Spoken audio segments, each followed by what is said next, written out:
wabarakatuh. Sampurasun ulajeng patepang deui sareng abdi pun Siti Nuria dina program Warta Sunda. Aya warta naon wae dinten ayeuna teh, mangga urang sakseni warta salengkepna.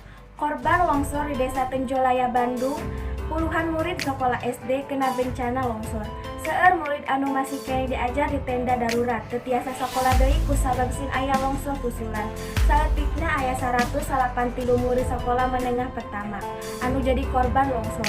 40 genep urang diantarana nyaeta murid SD Cisondari anu sakola deket sareng tempat longsor. Tenda darurat anu diadengkeun di blok G5 di perkebunan teh Dewata, kira-kira genep kilometer di lokasi longsor.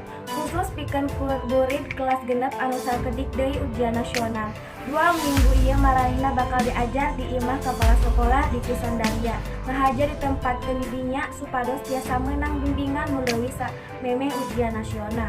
Dina kaayaan diajar jeung ngajar nu saayana, murid teh katingali teu baretaheun. Putri salah sahiji siswa murid kelas 4 anu diajar di SD Cisondari nyarioskeun yen manehna kurang ngeunaheun diajar di dinya.